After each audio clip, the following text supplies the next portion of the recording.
आप सभी को गुरुकुल क्लासेस में स्वागत है। आपका एक वीडियो जैसे कि हम छोड़ के थोड़ा सा बोले थे कि गौरी के बारे में छोटा सा रह चुका है, तो उसको आज हम पूरा कर दे रहे हैं। देखेंगे कि इसमें आपको बता दें थे कि गौरी का जो मृत्यु जो है 1206 ईस्वी में हो चुका था। ठीक है, कब हुआ था मृत्यु? 1206 ईस्वी में, है ना। उसको जैसे कि नमाज पढ़ते समय एक उसको जो है खोखो में जाती तो जो है चाकू मार करके उसको हत्या कर दिया था। ठीक है, अब जो है आपको बताते हैं कि जो मोहम्मद जो गौरी है इसके 3 गो गुलाम थे। कितने गुलाम थे? 3 गो गुलाम थे। वह गुलाम एक का नाम था यल्दोज, दूसरा का नाम था कुबाचा, और एक और आपको जान ही रहे हैं जिसका नाम बहुत फेमस है, कुतुबुद्दीन ऐबक।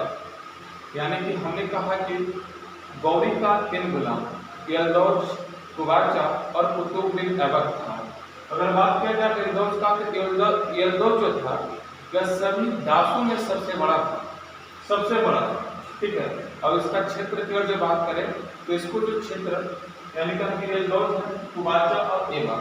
अब यहाँ पे कहा जा रहा है कि जब गौरी जो है कि मर चुका था 1206 ईस्वी में, तो एक मिनहाज उस सिराज की रचना है। एक उस रचना का नाम है तबकाते के नासरी। ध्यान देंगे, तब मिनहाज के सुराज रचना है उनका एक तबकाते के नासरी।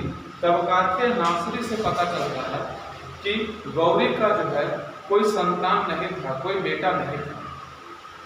और जब उसका कोई बेटा नहीं था, संतान नहीं था, तो वह जो क्षेत्र जीत रखा था उन सभी क्षेत्रों को अपने 3 दासों को बांट दिया था। अब जो बांटा कैसे था, यानी कि सबसे बड़ा अगर जो बात करें इसका दास कौन था, तो यल्दौज था। और यल्दौज को जो दिया हुआ था गजनी था, मध्य एशिया का क्षेत्र और अफगानिस्तान भी था। ध्यान में रखेंगे, यल्दौज को कौन सा क्षेत्र दिया था, तो गजनी दिया था, मध्य एशिया दिया था, और क्या दिया था जी, तो अफगानिस्तान में दिया था। एक आपका बच गया कुबाचा का जो क्षेत्र दिया हुआ था वह सिंध दिया हुआ था, और सिंध के साथ साथ आपको मुल्तान भी दिया हुआ था। ठीक है, और बच गया अब कौन सा, कुतुबुद्दीन ऐबक। कुतुबुद्दीन जो ऐबक है, इन तीनों दास में सबसे योग्य दास यही था। और कहा जाता है कि यह जो है कुतुबुद्दीन ऐबक जो है वह गौरी को उत्तर भारत में जब आक्रमण कर रहा था, उस हर आक्रमण में साथ देने वाला जो दास था यही था, ऐबक ही। यानी कि दिल्ली भारत पर जब आक्रमण कर रहा था गौरी, तो गौरी को सबसे साथ देने वाला, हर युद्ध में अभियान में भाग लेने वाला जो था वह दास था, ऐबक।